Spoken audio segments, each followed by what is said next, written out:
शुभ प्रभात, मंगलम भूयात। आप सबका मंगल हो और आप सबका गंगा शरणम परिवार में एक बार फिर स्वागत है, पुनः स्वागत है।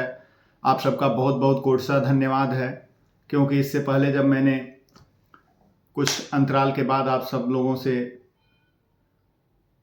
निवेदन अपने शब्दों के माध्यम से किया था कि देश में समरसता बननी चाहिए, सरसता सहजता रहनी चाहिए, जो आपसी हमारा भाईचारा है, सामाजिक ताना बाना है, यह सुरक्षित रहे, चिरकाल से सुरक्षित है, आगे भी सुरक्षित रहेगा, ऐसा भगवान से प्रार्थना है।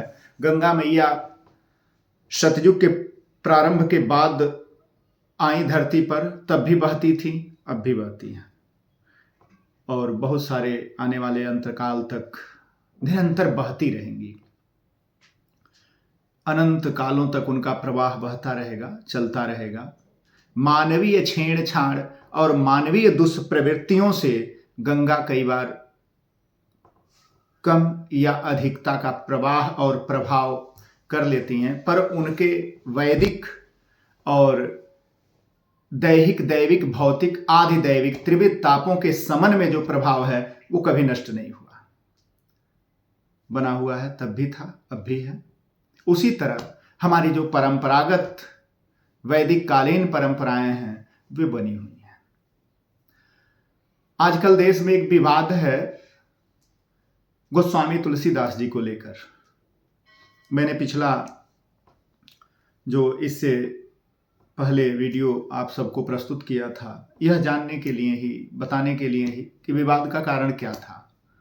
कुछ चीजें बाकी रह गई, उसे मैं दोबारा आप सब तक प्रस्तुत कर रहा हूं। और जो लोग जुड़े हुए थे, जिन्होंने मुझे देखा, सब्सक्राइब किया, लाइक किया, पूरा व्यू किया, देखा, उसको आप सबको कोटि सा धन्यवाद भी है। और आगे से जो लोग गंगा शरणम परिवार में उपस्थित हो रहे हैं, जुड़ रहे हैं, उन सबका भी स्वागत है, हृदय से स्वागत है। चूँकि वीडियो थोड़ी लंबी हो जाती है, चूँकि पुराणों के उपाख्यान देने होते हैं, बहुत सारी चीज़ें आप लोगों को बतानी होती है, तो सीधे आप लोगों को मैं लेके चलता हूँ जो विषय वस्तु है उस पर। मूल विषय क्या है? आजकल हमारी समरसता समाप्त हो रही है। समरसता समाप्त करने के पीछे के खलनायक को समझिए। समरसता समाप्त करने के लिए बहुत ऐसी वैदेशिक संस्थाएं हैं, वैदेशिक मतावलंबी हैं, यवनादि हैं, मलेच्छादि हैं, जो निरंतर सनातन धर्म के मर्म स्थलियों पर कुठाराघात करते रहते हैं। और जो लोग तब भी भटक जाते थे वो अब भी भटक जाते हैं और भटक के धर्म के मर्म स्थानों पर चोट करते हैं, जिससे बौद्धिक समाज कुंठित हो। चूंकि बौद्धिक व्यक्ति कभी किसी को विरोध नहीं करता, और जो विरोध करता है अगर वो अपने को बौद्धिक कहता है तो वो बौद्धिक नहीं माना जा सकता, हो ही नहीं सकता। न तो इसका सम्मान हमारा संविधान करता है, न न्याय शास्त्र करता है, न तो धर्म शास्त्र करते हैं। आप गोस्वामी तुलसीदास जी की तरफ चलते हैं। लोग कहते हैं, आजकल ऐसे ऐसे राजनेता आते हैं जो कहते हैं तुलसी एक कवि थे, तुलसी एक महान संत थे, महान परंपरा थी उनकी, वो अपने ईश्वर के प्रति एकदम डेडिकेटेड हैं, समर्पित हैं। ऐसे थे गोस्वामी तुलसीदास। और उन्हें आभास था कि हमारी रचना के साथ कालांतर में दुर्व्यवस्थाएं फैलाई जा सकती हैं। उन्होंने एक एक चीज दूसरे के मुखारविंद को संबोधित करके कहा है, और ये संत की वाणी है। उनकी सज्जनता देखिए। लोग कहते हैं अरे तुलसीदास जी ने लिखा, राम जी ने तो स्त्री का त्याग कर दिया। कहां कर दिया भैया? रामायण जब पढ़ोगे, समझोगे, जो रामायण पर ब्लेम करते हैं, पहली बात तो रामायण पढ़े नहीं है, और जो पढ़ लेगा ना वो तुलसीमय हो जाएगा, राममय हो जाएगा, सीतामय हो जाएगा। सबसे पहले कहते हैं तुलसीदास जी, स्तुति प्रकरण में जब जाएंगे तो प्रथम पृष्ठ पे ही कहते हैं कि उद्भव स्थिति संहार कारिणीं क्लेशहारिणीं सर्वश्रेयस्करीं सीता नतोऽहं राम वल्लभाम् यन्मायावसवर्ति विश्वमखिलं ब्रह्मादिदेवासुरा यत सत्त्वादिमृखैव भाति सकलं रज्जौ यथा हे भ्रमः यत पादप्लवमेकमेव हि भावम्बोधे स्थिरसावतां वन्देऽहं स्तमशेष कारण परं रामाख्यमीशं हरिम्। अर्थात देवी सीता प्रकृति हैं, उद्भव हैं, स्थित हैं, संहारिणी हैं, सारे क्लेशों को दूर करने वाली हैं, सारी सृष्टि की नियंता हैं। उनका त्याग कैसे कर सकता है कोई? श्री के बिना संसार श्रीहीन हो जाता है। जिनके पास भगवती लक्ष्मी की कृपा नहीं है, उनकी दीनता और दशा को देख लेना। बड़े बड़े देश दिवालिया हो जाते हैं। उस भगवती जगदात्मा के बारे में कटुवाक्य कहने से पहले सोच तो लेते। जो विचारों से दरिद्र हैं वही प्रभु पर अंगुली उठाते हैं और उनकी दरिद्रता कभी नहीं जाती, क्योंकि वो तब भी छटपटाते रहते हैं, अब भी छटपटाते रहते हैं और ता जिंदगी छटपटाते रहेंगे। क्योंकि गोस्वामी की उदारता, आप लोग कहते हैं ना कि गोस्वामी दास जी ने ऐसा क्यों लिखा, ऐसा क्यों लिखा। उन्हें पता है क्या कितनी उदारता है।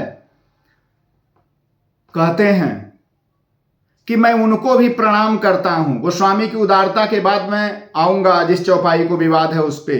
गोस्वामी दास जी की उदारता कहते हैं, बहुरी बंद खलगन सती भाए, जे बिनु काज दाहिने बाएं, परहित हानि लाभ जिनि केरे, उजरे हरस विषाद बसेरे, हरिहर जस राकेश राहु से, परय काज भट सहस बाहु से। ऐसे ऐसे लोग होंगे। गोस्वामी दास जी कहते हैं कि ऐसे भी मिलेंगे इस मार्ग में और उनको भी मैं प्रणाम करता हूं। कहते हैं कि ऐसे लोग हैं संसार में, क्या करते हैं वो, जे पर दोष लखई सहसाखी। ऐसे लोग हैं जो दूसरे के दोष को भगवान से कहते हैं मुझे 1000 आंख इसलिए मिल जाए प्रभु कि मैं दुनिया के दोषों को देखूं, गुण नहीं, दुनिया के दोष देखेंगे। परहित घृत जिनके मन माखी, और दूसरे का कल्याण न हो जाए, जैसे मक्खी उड़ती है और घी में गिर गई, दूध में गिर गई, आप उठा के फेंक देते हैं, उस घी का प्रयोग नहीं करते, दूध का प्रयोग नहीं करते। उसी तरह ये वो लोग हैं जो दूसरे का हित न हो जाए इसलिए माखी बन के मरना पसंद है, पर उस घी का और उस दूध का आपके गुण के लिए उपयोग न हो जाए, ये करते हैं। ये वो लोग हैं। लिख दिया है बाबा ने। अब कहते हैं करते क्या हैं ये, तो देखो, उदय के तसमहित सबही के, केतु ग्रह का उदय, धूमकेतु जब दिखते हैं तो उपद्रव होता है नगर में, गांव में, सृष्टि में, ऐसा ज्योतिष का विषय है। और वो क्या करते हैं, उसी तरह ये जो दुर्बुद्धिशाली लोग हैं ये करते क्या है, कुंभकर्ण समसोवतनी के। ये मीडिया आधारित व्यवस्था जो है, इस मीडिया आधारित व्यवस्था ने बड़ा नुकसान भी किया है। देखो, इस सोशल व्यवस्था ने, जो सोशल व्यवस्था या सोशल मीडिया जिसका नाम है, नाम तो सोशल मीडिया है, पर ये विष के समान फैलाती है चीजों को, और उसी का आश्रय मजबूरी बस लेना पड़ रहा है कि हाँ हमें इसी के माध्यम से आप तक पहुंच पा रहा हूं, इसलिए इसका आश्रय ले रहा हूं। कहते हैं कि ऐसे ही लोग होंगे जो केतु की तरह सिर्फ नुकसान के लिए उदय होंगे, सोए रहेंगे, कुछ काम बिगाड़ना होगा तो कुंभकर्ण की तरह उठ जाएंगे। आजकल यही व्यवस्था चल रही है देश में। और जिस प्रकार पर अकाज लग तनि परह रही, ऐसे ऐसे लोग हैं जो दूसरे का नुकसान करने के लिए अपने प्राणों को संकट में डाल देते हैं। जिमहिम उपल कृषि दल जरही, जिस प्रकार फसलों को नुकसान करने के लिए बर्फ गिर जाती है, गिर के गल जाती है, पर फसल को नुकसान कर जाती है। ऐसे ही दुर्जन लोगों के लिए गोस्वामी दास जी ने बार बार कहा है, और कहते भी हैं कि बंदौ खल जस से सरोषा, मैं दुष्टों की भी वंदना करता हूं। सहस बदन निरखई पर दोषा, जो दूसरे के दोषों को सहस्त्रों शरीर बन जाए ऐसी कामना करते हुए कि 1000 शरीर बनाकर भी दूसरे के दोष देखेंगे, एक गुण पैदा नहीं करेंगे, गुण नहीं बनाएंगे, दोष देखेंगे। और कहते हैं बचन बज्जहि सदा पियारा, सहस नयन पर दोष निहारा। जिनको कठोर बोलना ही प्रिय है और हजारों आंखों को लेकर दूसरे का दोष देखना ही पसंद है। ऐसे लोगों के लिए जो है गोस्वामी दास जी जो है कहते हैं कि ऐसे लोग होते हैं, देखो अंतर किया है उन्होंने, बंदौ संतय सज्जन चरना दुख प्रद उभय बीच बहुबरना, कि मैं सज्जन और असज्जन दोनों को प्रार्थना करता हूं, क्योंकि दुखप्रद बीच उभय कछुबरना, दुख दोनों में उत्पन्न होता है। उसका अंतर कैसे है? बिछुरत एक प्राण हरि ले, सज्जन व्यक्ति मिलता है, साधु मिलता है आपसे, प्रिय मिलता है, आपका प्रेमी मिलता है, जब वो जाता है तो लगता है कि प्राण चला जाएगा, इतना दुख होता है आपको।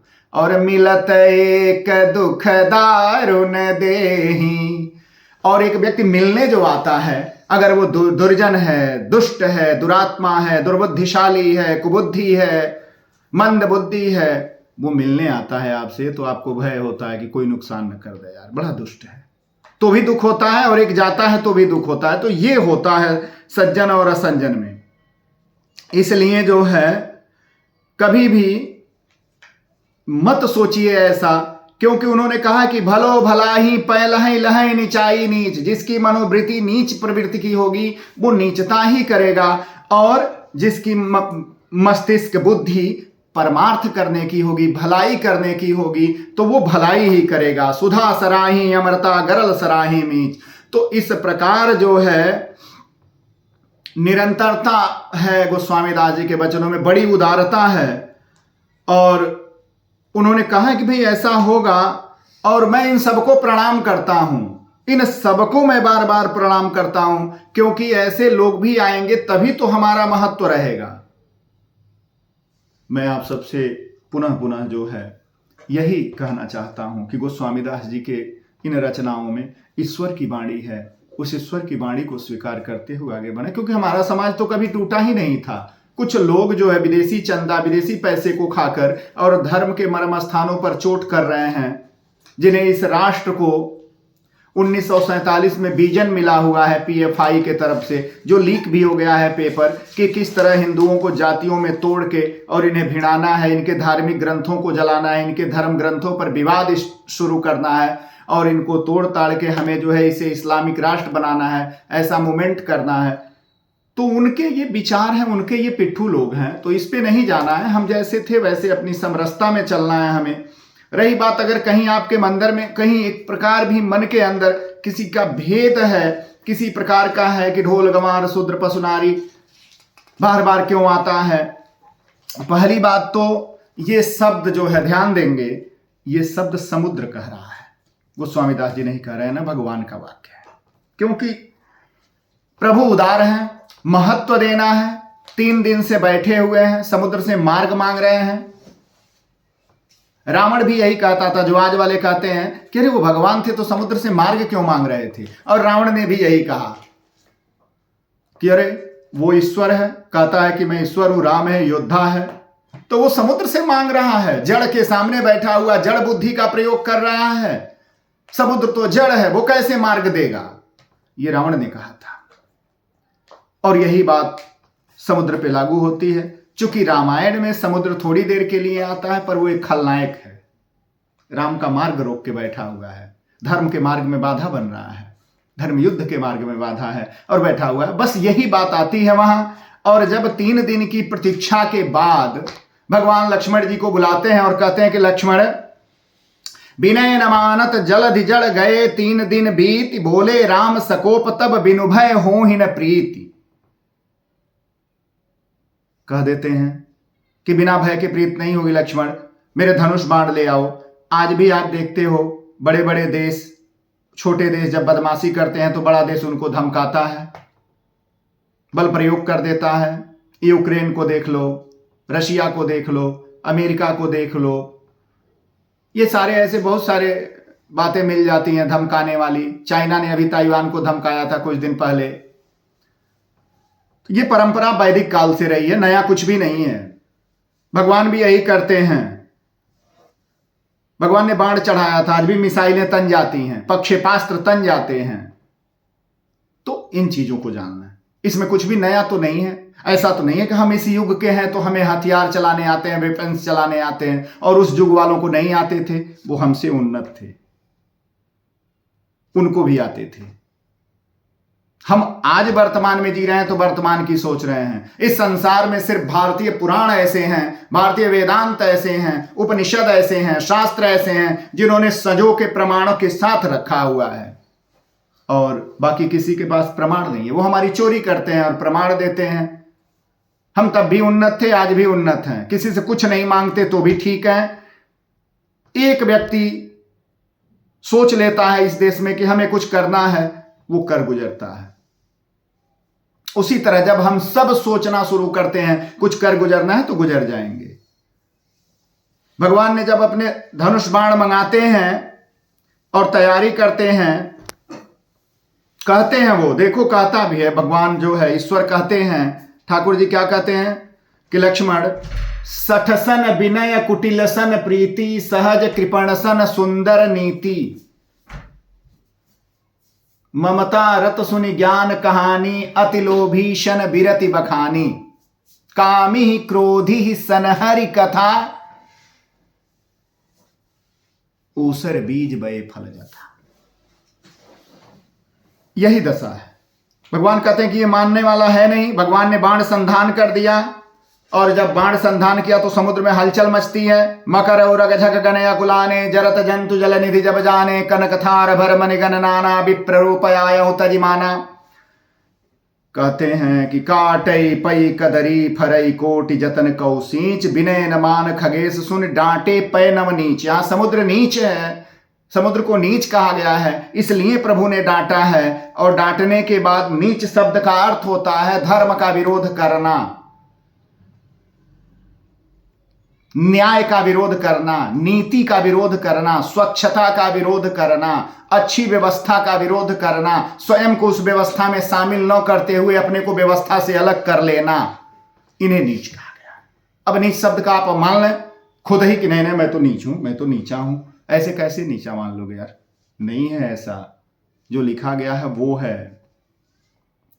क्योंकि जब भगवान ने समुद्र को ताड़ा है तो सभय सिंधु गई पद प्रभु केरे क्षमहु नाथ सबय अवगुण मेरे कहते हुए आता है। कहता है अब आपको मूल तत्व जो उत्तर है वो आपको इसलिए कह रहा हूं कि समुद्र खलनायक है। और समुद्र जो है कहता है कि गगन समीर अनल जल धरनी इनकहि नाथ सहज जड़ करनी। आकाश, वायु, अग्नि, समुद्र और पृथ्वी ये जड़वत रहते हैं, और जब थोड़ा भी ये उल्टा कार्य कर देते हैं तो प्रकृति में भूचाल आ जाता है। अभी आपने देख लिया, थोड़ी सी भूकंप की लीला हुई, तुर्की, सीरिया, बहुत सारे देश बर्बाद हो गए, आने वाली पीढ़ियां खत्म हो गई उनकी। उसी तरह सुनामी आ जाती है समुद्र में, तूफान आ जाते हैं हवा के माध्यम से, आग लग जाती है, कई किलोमीटर के जंगल जल जाते हैं। पिछले 2-3 साल जले थे ऑस्ट्रेलिया में, आपने देखा। तो अनल समीर गगन समीर अनल जल धरनी इनकर नाथ सहज जड़ करनी, ये जड़ हैं। कहते हैं कि हे प्रभु तव प्रेरित माया उपजाए सृष्टि हेतु सब ग्रंथ ही गाए। आपकी प्रेरणा से माया उत्पन्न होती हैं और वे सृष्टि के निमित्त यह कार्य करती हैं। क्योंकि प्रभु भल कीन मुहि सिख दिन्नी। भगवान अब मैं जड़ हूं, मुझे आपने शिक्षा दिया है, और मर्यादा पुण्य तुम्हारे ही किन्नी। ये मर्यादा भी आपकी ही बनाई हुई है नाथ, इसलिए आपने मुझे डांटा तो ठीक किया। क्योंकि ढोल गंवार शूद्र पशु नारी सकल ताड़ना के अधिकारी, ये समुद्र का वचन है। यहां समुद्र कह रहा है, और आप बार बार कह रहे हैं कि तुलसीदास कहते हैं तो फला कहते हैं तो भगवान राम कहते हैं तो हमें नीच कहा गया, हमें ये कहा गया, हमें ढिमका कहा गया। गलत बात है। राजनेताओं की चीनी चुपड़ी बातों में कभी मत पड़िए आप। ये राजनेता भारत के लिए कुष्ठ रोग हैं जो लंबी दवा खाने के बाद ठीक होंगे, तुरंत ठीक नहीं होता। या तो अंग काट दे जाते हैं, अंग गल जाते हैं, कुष्ठ रोग जिसे हो जाता है। और ये राजनेता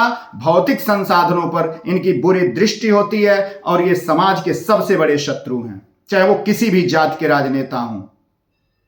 क्योंकि जो भी राजनेता इसमें शामिल होता है, जो भी राजनीतिक पार्टियां धर्म ग्रंथों को लेकर ब्लेम प्रारंभ करती हैं, वे कहीं से भी कुष्ठ रोग से कम खतरनाक नहीं है। धीरे धीरे धीरे धीरे अंग को भंग कर देती हैं। जिस तरह हमें व्यवस्थाओं से च्युत कर दिया जाता है, धीरे धीरे तोड़ के खत्म कर दिया जाता है।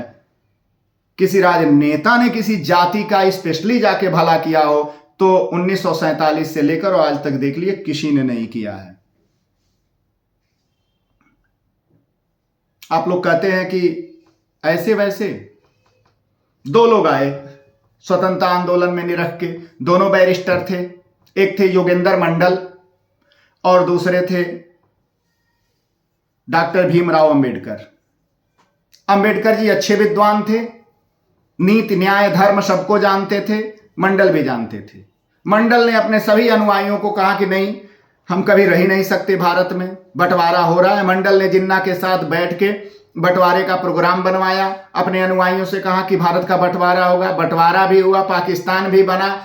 मंडल पाकिस्तान चले गए और पाकिस्तान के पहले कानून मंत्री हुए।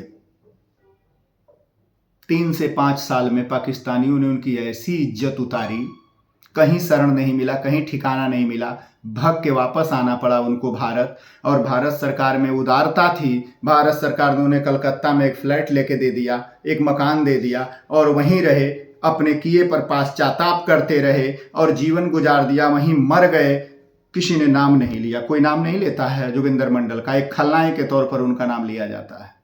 और वहीं डॉक्टर भीमराव अंबेडकर ने भारत के संविधान में महत्वपूर्ण योगदान निभाया, भारत की संरचना को समझा, इस देश की सहजता को समझा और सहजता में शामिल रहे और एक शानदार जीवन जिया उन्होंने। आज वो भारत रत्न है। नमन है उस महापुरुष को जिसने हमारी संरचना संस्थाओं को एक नया आयाम दिया। 5 लोगों ने मिलकर संविधान की रचना की, जिसमें उनका भी महत्वपूर्ण योगदान रहा। प्रोफेसर सिब्बन लाल सक्सेना, डॉक्टर राजेंद्र प्रसाद इत्यादि सबका योगदान रहा। और आप देखेंगे कि उनका न्याय, उनका कानून, आरक्षण पर उनके वक्तव्य, जो लोग आरक्षण आरक्षण चिल्लाते हैं भाइयों, कहा था उन्होंने कि इसे 10 साल के लिए लिख रहा हूं, 10 साल से ज्यादा नहीं करिएगा। 10 साल से ज्यादा करेंगे तो ये समाज के लिए कुठाराघात हो जाएगा। और कोई सरकार नहीं मानती है। आज वही दशा है। मैं किसी का विरोधी नहीं हूं, आरक्षण चलना चाहिए इस देश में, जिसको मिलना है मिलता रहे। संसार में एक विश्वास ईश्वर का है और ईश्वर ने जिसको जन्म दिया है उसकी रक्षा भी करना जानता है। तो ये होता है। कहता है समुद्र, यहां ढोलक बजाने वाले को पता होता है ताड़ना। यहां ताड़ना शब्द को लेकर विवाद हो गया। बड़े बड़े बुद्धिजीवी डिबेट करते हैं, टीवी पर शर्म आती है इनको देख के कि ताड़ना शब्द पर क्या मामला है। ताड़ना भैया हिंदी पढ़े हो। ताड़ना मतलब होता है जानना, परखना, समझना। जब उसमें प्र लगेगा तो वो प्रताड़ना होगा और प्रताड़ना का अर्थ होता है मारना, कूटना, पीटना, काटना। प्रताड़ना नहीं है, ताड़ना है। ताड़ना मन होता है जानना, देखना। ढोल बिना देखे आवाज नहीं करेगा, गलत राग कट जाएगा, गाने वाला दुखी हो जाएगा, प्रोग्राम खराब हो जाएंगे। गंवार, टेढ़े और मंद बुद्धि लोग जब सड़कों पर चलते हैं और आप बाइक लेके जाते हो या कार चला रहे हो या गाड़ी में बैठे हो और उनकी एक्टिविटी जब देखोगे सड़क पे तो आपको होश आएगा। वो कितने गलत तरीके से रोड पे चलते हैं। वो गंवार है, व्यवस्था का विरोध कर देते हैं, लाल बत्ती जंप कर जाते हैं, ये गंवार है। और शूद्र, शूद्र शब्द का अर्थ होता है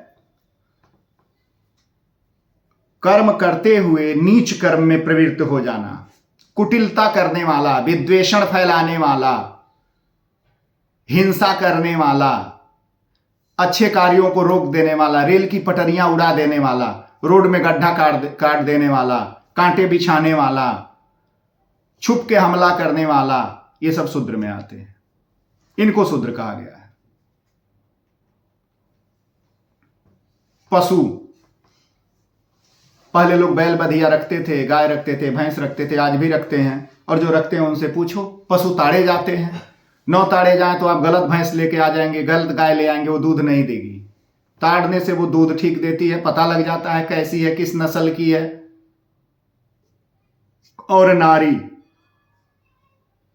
बिना जाने स्त्री से संबंध कर लोगे, जीवन भर कोर्ट में बीत जाएगा। हत्या होती हैं, विवाद होता है, और कुछ तो ऐसी मिल जाती हैं कि पूरा जीवन डाइवोर्स का मुकदमा लड़ने में बीत जाएगा। और वहीं आपने सिर्फ ये पढ़ा, यहां ताड़ना जानना लिखा है कि स्त्री से बिना जाने संबंध नहीं होता। बड़ी बड़ी बातें आप बाहर करते हो, एक घर में शादी संबंध की बात आती है तो 20 बार कन्या का देखना होता है। मां अलग देखने जाती है, बेटा अलग देखने जाता है, पापा अलग देखने जाते हैं, बुआ बेटियां अलग देखने जाती हैं। एक स्त्री को ताड़ने जाती है। अरे हम तो वो लोग हैं यार जिन्होंने कहा कि जत्य नार्यः पूजन्ते रमन्ते तत्र देवता। जहां स्त्री की पूजा होती है देवता वहीं निवास करते हैं। ये चौपाइयां, ये श्लोक भूल गए आप? कभी भी किसी पर ब्लेम करने से पहले 50 बार सोचना चाहिए। और जो मेरे भाई कहते हैं कि हम शूद्र हैं जी, हम ये हैं, हम वो हैं, मैं आपको बता दूं, राजनीति का अंतर्द्वंद खत्म करिए।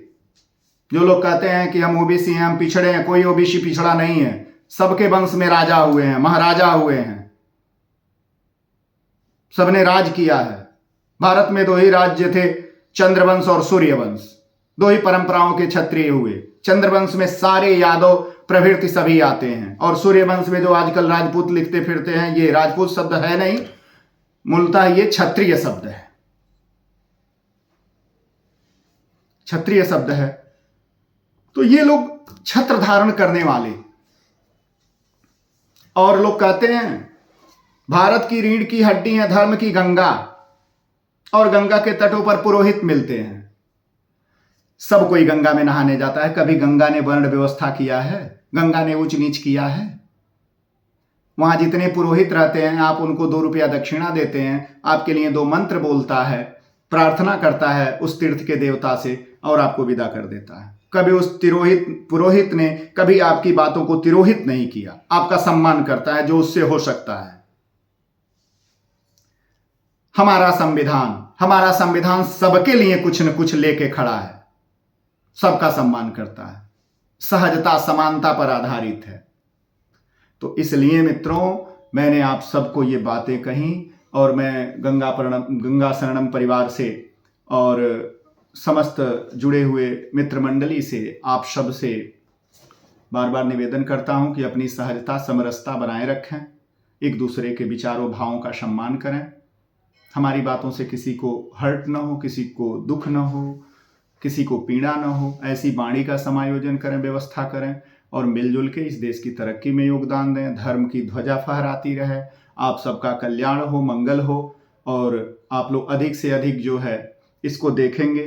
कमेंट जरूर करिएगा, कहीं से भी मन में कोई बात आए तो कमेंट कर लीजिएगा, पूछ भी लीजिएगा, और सब्सक्राइब भी करिएगा, शेयर भी करिएगा, ताकि अधिक से अधिक लोगों तक जाए और ये विवाद ठंडा हो। इसके बाद अब मैं जो है अच्छी कथाओं और हनुमान जी महाराज के कुछ विशिष्ट कथाओं को लेके आऊँगा आप लोगों के पास, और ये इस विषय पर मेरा ये अंतिम वीडियो था। भगवान न करें कि ऐसी घटनाएं होनी पड़े और अपने ही धर्म विषय पर ये बोलना पड़े। खैर, मैं जो जानकारी थी थोड़ा बहुत रामचरितमानस जी को सम्मुख रख के बोला हूँ। आप सबको बहुत बहुत धन्यवाद और बहुत बहुत साधुवाद। जय गंगा मैया।